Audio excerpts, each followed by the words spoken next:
Hey guys, how's it going? I'm back again doing another movie review. Um, let's see here. I'm gonna be doing Strangers Play at Night. I mean, Strangers Pray at Night. um, so yeah, so I'm gonna be doing that. I should give some context. I didn't know this was a sequel. It was weird because they marketed it as a not really as a sequel. I didn't know there was a first one because apparently I was living under a rock in 2008 or whenever this first one was released. So this movie is starring Liv Tyler, Gemma Ward, Bailey Madison, Christina Hendricks, and Martin Henderson. Um, I'm going to read you the synopsis so you can kind of understand what's going on if you're completely lost.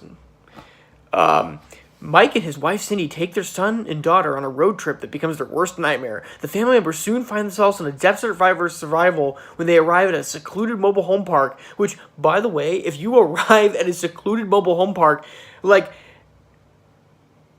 I'm leaving. I mean that's like, okay, creepy mobile home park. I'm gone. Like, bye. But it's a horror film, and this movie is not exactly full of logic. You're probably sensing a theme. You're not wrong. Anyways, uh, desperate fight for survival when they arrive at a secluded mobile home park that's mysteriously deserted until three masked psychopaths show up and satisfy their thirst for blood. I hate when that happens. But man, okay. So the first thing I'm gonna get into is, the acting is terrible. It's awful. like, Christina Hendricks, I think, might win a Razzie for all 20 minutes she was on the screen before she died. Which, sorry, spoiler alert, hence my name. She dies. She gets stabbed. But yeah, she tried. She really, really tried.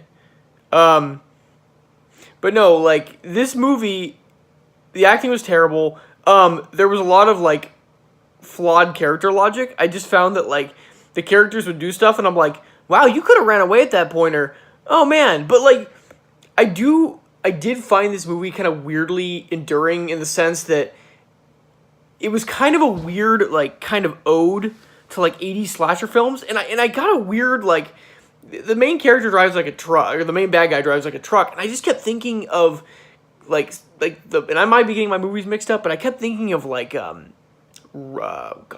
Rest Stop. It was a really, really shitty. Yeah, I wouldn't recommend it. Like, if you don't even know what Rest Stop is, don't worry about it. I wouldn't watch it. It's awful. But I kept thinking of that, and I kept thinking of like a lot of 80s slasher films, and like it's kind of like, this movie is kind of like a PT Cruiser in the sense that, like, it's not better. It's like attempting to like replicate what others have done a hell of a lot better, and like it just ends up being a turd. um, but yeah, no, I mean, like, I did find this, like I said, I found this movie weirdly enduring. There was a couple parts that I thought were kind of cool. There's a part where the brother is getting chased, by this pool by a guy with one of the guys with the sack on his head. I don't know what his official name is, but he's getting chased with a guy with a sack on his head. He's getting chased with I keep wanting to say a chainsaw, but that's the wrong movie. He keeps getting chased with an axe, and he ends up falling into the pool, and he gets stabbed. I mean, it was kind of, this movie, like I said, it just defies logic and everything, because he gets stabbed, and he literally bleeds so much in this pool that you would have thought that he got bit by a shark. He was stabbed with, like, a knife that was, like, this big. I mean, the axe went somewhere, but he didn't end up in the pool. So, he gets stabbed with a knife that's, like, this big, and you would have thought that he got bit by a shark. And then he gets pulled out of the water timely by his sister, who at this point has been running around the mobile home park, has been stabbed, I think I counted at least 3 or 4 times. And I guarantee you, like, one of those probably would have been fatal, based on where, like, she actually got stabbed. But, I mean, this movie and Logic is like Justin Bieber and like abstinence. It just doesn't. Yeah, it's lost. It's gone. Doesn't happen. Doesn't exist. But yeah, no, I mean, like the other cool part about that pool scene was he comes into the pool and they turn on the lights because apparently when he walked in there he couldn't find the lights, but then the people that are chasing him were like, we got you, bro. So they turn the things on because this movie is ridiculous, and like it's this weird neon sequence, and like he's getting chased through the pool before he gets stabbed, and it's like there's like 80s music. Like I don't remember what the song was, but it sounded like Cyndi Lauper. I don't think it was Cyndi Lauper. It might have been Cyndi Lauper. I don't know, but like Cyndi Lauper's playing in the background. He's getting stabbed in a pool. It's just like that was probably like the pinnacle ridiculous scene for me in that movie, and like I laughed. Like I just laughed because it was just such a ridiculous like set piece. I just couldn't. Oh man, I couldn't get over it. And then the main bad guy ends up getting like set on fire and somehow still survives getting set on fire. Like I'm probably giving a lot away, but you kind of, I mean, you have to see it in person. Now, would I recommend this movie? Yeah, definitely. I definitely recommend this movie because this movie is like it's like. It's one of those things that you have to go to a theater to see, and the kind of people, because the audience I watched it with was kind of rowdy. Like when one of the bad guys got killed, like guy was like, "Yeah, get it!" I'm like, "Yeah, get it!"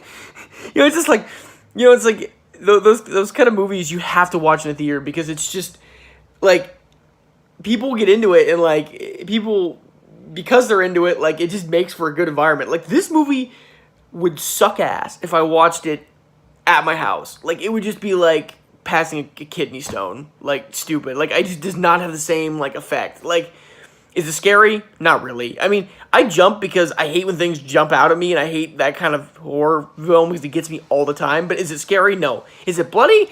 A little bit. I mean, there's a part where the guy, like, where the brother walks in, beginning of the movie, and, like, his like cousin or something like had his face ripped off or something, which I hate when that happens. Absolutely hate when that happens. But yeah, so is it bloody? Nah. Is it scary? Eh. Is it like a good time? Oh hell yeah. I would still give this movie like a C-, like a B if somebody bribed me, like a B- if somebody like gave me like a thing of Hostess cookies or ding dongs or something. But yeah, I would definitely recommend that you see it. It's like I said, we all need, this movie was kind of perfect in the sense that after all the hoity-toity, takes themselves almost a little too seriously Oscar films, I think this was like the break that my like mental psyche needed. This kind of mindless, stupid, asininely dumb movie that just at the end of the day, like I just walked out of the theater just laughing. I was just like, oh my god, that was ridiculous, but that was kind of great. So, like I said, I would recommend this. I think it's great. In a stupid kind of way. It's trash, but it's it's great. So yeah. Anyways, wow, this is 8 minutes long. I didn't think I was gonna be able to ramble on about this movie for 8 minutes, but I did it. Damn it. So yeah, I would definitely recommend this movie. Thank you. Like I said, if you like this kind of movie review, please subscribe. Anyways, thank you. Bye-bye.